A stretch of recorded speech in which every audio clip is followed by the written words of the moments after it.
Bom, tem uma experiência de outro projetor, Saulo Calderon.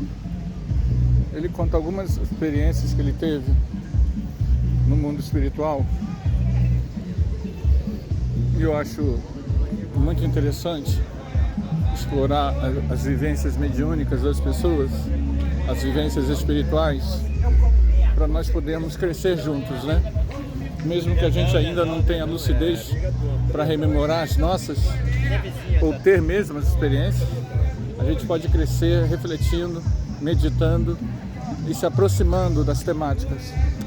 E uma das coisas que ele nos fala, que era uma coisa que a gente já tinha percebido em reunião mediúnica, né? Sempre lembrando que nós, apesar de não sermos médium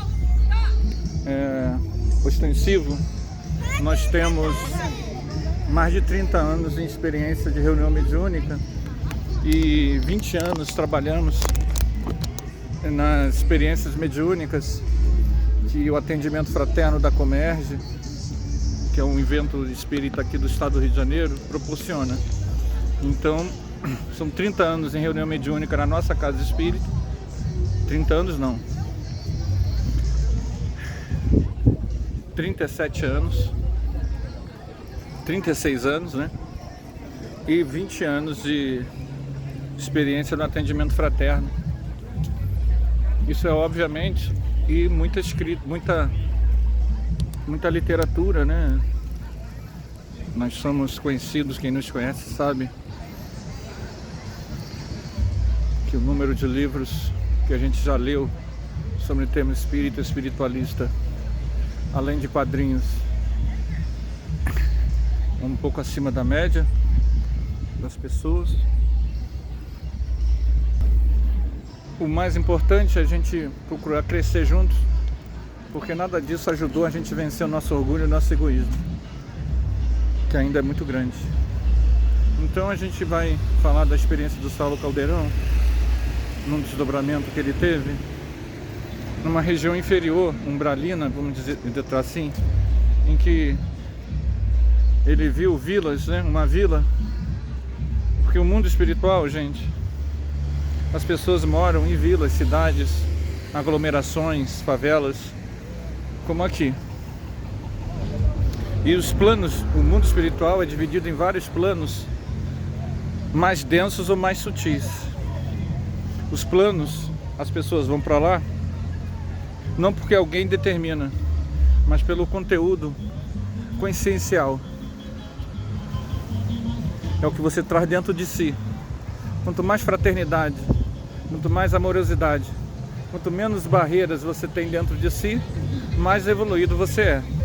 Quanto mais barreiras você cria de separatividade, ódio, exclusividade, domínio, poder, mais denso, violência, né? Mais denso você é. Então o mundo espiritual, ele é moral, mas não é a moral humana, passageira, religiosa, manipuladora. É a moral consciencial. Quanto mais fraternidade, mais sutil você é. Quanto menos fraternidade, mais denso você é.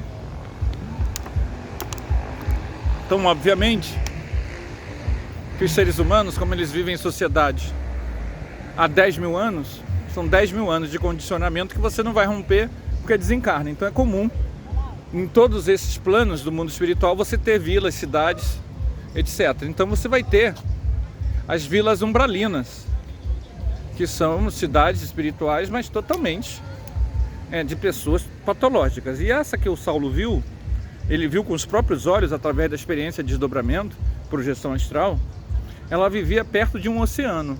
Pasmem vocês, tem oceano no mundo espiritual, tá? Nos diversos planos há oceanos. E isso, a nossa primeira experiência com isso foi em reunião mediúnica. O médium ficou surpreso e eu falei, não gente, é assim mesmo. O mundo espiritual, os diversos planos, é como se fossem um planeta naquele nível, ok? E a razão de ser, de existir de oceanos, nos escapa, mas eles existem. E a segunda vez foi numa experiência de Vidicom, europeia, em que os experimentadores captaram esses oceanos astrais tá? Não eram oceanos daqui do planeta Terra, eram oceanos e tudo idêntico ao nosso, mas eles eram imagens, e você via as fotos das imagens captadas nos experimentos de Vidicom, Spiricom, transcomunicação espiritual, a forma de usar aparelhos para entrar em contato com o mundo espiritual. Então, e captaram oceanos. Daí que ele, ao desdobrar, foi para essa região oceânica. Só que tinha uma coisa: volta e meia adentrava um grande maremoto, que é uma região astral inferior. Então, grandes maremotos, e o pessoal da vila era alagado. Maremotos de 30 a 40 metros. E eles eram alagados, sofriam toda a sensação, entre aspas, coloca aspas nisso aí, tá, gente? Física, de estarem sendo afogados, de terem seus bens, coloca entre aspas isso também, tá? Porque eles estão tudo mortos, estão tudo no astral. As suas malocas, né? Serem malocas feitas com material daquele plano, serem destruídas. E o que ele achava estranho é que, mesmo assim, as pessoas, quando depois de alguns momentos, né, eu não me atreveria a falar dias, porque estamos falando do mundo espiritual, mas para nosso entendimento vamos falar dias, tá? Porque eu não posso falar o que o próprio experimentador não falou, mas para o nosso entendimento vamos falar. A surpresa dele, como depois de alguns dias, essas pessoas desencarnadas voltavam para aquela região, mesmo sabendo que o fenômeno iria acontecer de novo. E aí ele argui, os mentores dizem, gente, o medo deles de sair dali é tão grande que a experiência deles com a realidade ali, dantesca, é menos pior do que a experiência de sair daquela região e ser capturado por exércitos, magotes, forças umbralinas. Então, para eles, aquela experiência ainda é menos pior do que se arriscar nas regiões vizinhas, onde existem espíritos perversos que poderiam capturá-los e transformá-los em escravos. Eu sei que, ouvindo isso, se uma pessoa, se você, apesar de que meu vídeo não é muito visto não, quase ninguém vê, nem os amigos veem, mas eu me dou, a gente vive uma democracia, né? Eu me dou de falar das coisas que a gente gosta, né? E a gente estuda isso há tantos anos que a gente hoje agora aproveita para trocar ideias e trocar informações. E se você tem coisas interessantes, experiências interessantes que a gente possa analisar juntos, escreve aí nos comentários, que a gente pode fazer um vídeo a partir da sua experiência, análises, entende? E é isso, e a gente vai caminhando junto, fraternidade acima de tudo, amor, respeito acima de todos, amor, respeito, carinho, caridade, fraternidade, coração, coração, vamos que vamos. Então, vocês vejam, eu sei que pode parecer fantasioso, mas a realidade espiritual é bem assim. Logicamente, eles não vão ficar ali ad eterno. Eventualmente, alguns vão querer... Lembram da parábola do filho pródigo? Em que, na leitura bíblica, diz assim: e ele, caindo em si, lembra do seu pai, né? E aí ele diz: o pior dos servos do meu pai é tratado melhor do que eu estou sendo tratado agora.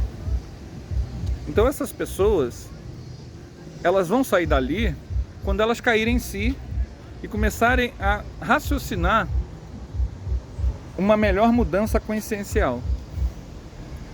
Ninguém as colocou ali, e elas são o tempo todo visitadas por benfeitores que estão à espreita daqueles que melhoram vibratoriamente e que podem sair dali. Mas o livre-arbítrio, ele no ser humano, ele é determinístico. Eu sei que é meio incoerente que eu estou falando, livre-arbítrio e determinístico.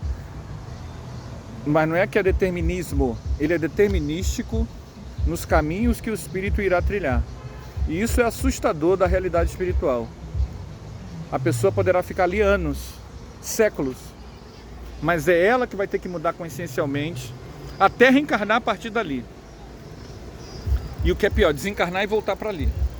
Porque ninguém vai corromper evolutivamente outrem. Os caminhos terão que ser percorridos pela própria pessoa. Então a deliberação consciencial vai ter que partir de cada um. A assistência é sempre presente. Ela nunca deixa de existir. Mas a pessoa vai ter que começar a mudar. Então, por mais dantesco e por mais que possa parecer perda de tempo, as pessoas, enquanto não acontecem os maremotos, constroem um estilo de vida pesado, denso, terra-terra, que elas não querem abrir mão. Também tem isso, né? Você não é obrigado a mudar. Por isso, aí eu vou fazer uma digressão aqui, que o caminho espiritual, gente, ele não pode ser imposto. Ele não pode ser imposto por nada. Você é você dentro de você. A forma didática de crescer e ajudar a coletividade é a educação. Você educa, mas é viver e deixar viver. Você passa a informação, é o que a gente está fazendo aqui. A gente passa a informação. Se uma pessoa vai ver, tem vídeos meus que só eu vi. Dá para mim saber, porque com 3, 4 views, o YouTube, ele infelizmente, ele registra o view do próprio postador. Então eu sei que só eu vi o vídeo. Mas o nosso interesse aqui não é ganhar dinheiro, nossos vídeos não são contabilizados, tá? Deixar isso claro, até esse momento, né? Até o dia de hoje. Eu já tenho um canal há uns 15 anos, mais ou menos 15 anos, eu não me lembro quando foi que eu pela primeira vez botei vídeos no canal, mas tem mais ou menos uns 15 a 20 anos, acho que uns 20 anos que eu tenho esse canal. E o nosso canal não é contabilizado, então a gente não ganha nenhum tostão, tudo por isso também que a gente não tem muitos recursos, né? Obviamente, nossos recursos são aqueles que a gente pode ter dentro da minha renda pessoal, profissional, como professor. Então, meus recursos também não são lá muito grandes, porque o nosso canal não é profissional, ele não é feito para ganhar dinheiro. Ele não tem, eu não fiz o cadastro lá para ganhar rentabilidade. Então o nosso trabalho é totalmente altruístico nesse sentido. Por isso nós também não estamos preocupados por que o algoritmo não coloca o canal, os vídeos do canal para serem vistos. Mesmo que eu digitar o título do meu canal, ele não aparece para mim como opção. Mas isso é detalhe, né? Como eu falei, ele tem o sentido de instruir e informar. Quem quiser, tá aí. Eu mesmo sou o que mais vejo os meus vídeos, que eu uso eles para minha própria reflexão pessoal. Que muitas dessas ideias elas surgem na hora que a gente está falando e depois eu mesmo fico surpreso, porque quando eu vim para o parque não eram essas ideias que eu estava em mente. Então muitos desses vídeos eu uso para reflexão pessoal. Mas voltando então ao tema, o método evolutivo, ele é um método educacional. Não se impõe moral, não se impõe altruísmo, não se impõe fraternidade. Educa-se, informa-se, cria-se as possibilidades e dá-se a chance. Então, mentores espirituais estão sempre nessa região que eu falei, dos oceanos dantescos, abertos para qualquer possibilidade de crescimento, que as pessoas não queiram mais aquilo, elas entendam que aquilo não é mais para elas. A partir do momento em que elas vibram um pouco melhor, elas são retiradas dali. O problema é que para essas regiões não vão só desencarnados, tá, gente? como eu falei, tem gente que fica tanto tempo lá que ela acaba sendo posta para reencarnar de lá, sem nenhum curso, sem nenhum preparatório. E durante a vida, durante o sono, ela vai para lá. Porque ela gosta do lugar, ela se sente segura ali. Ela criou uma egrégora, um vínculo emocional com aquele lugar. Mas o lugar é horrível, sim. É estranho, eu sei. É estranho. Então aquela região, essas regiões, apesar de eventualmente um ou outro ser retirado, essas regiões não demoram muito a ficar vazias. Demoram muito a ficar vazias. Isso tudo, gente, pode não parecer, mas essas pessoas não estão abandonadas. Tudo é coordenado por benfeitores espirituais de vários níveis, porque toda a vida humana, toda a vida, ou melhor, toda a vida, eu estou filmando aqui plantas, né? Toda a vida tem coordenação espiritual elevada, ok? Mesmo essas plantas, essas borboletas, esses insetos, eles não estão ao léu. Há toda uma coordenação macrocósmica, esplendorosa, maravilhosa, coordenando os sistemas evolutivos biológicos do nosso planeta. Mas isso é assunto para um outro vídeo. Ok, gente? Tchau, tchau. Ficando por aqui.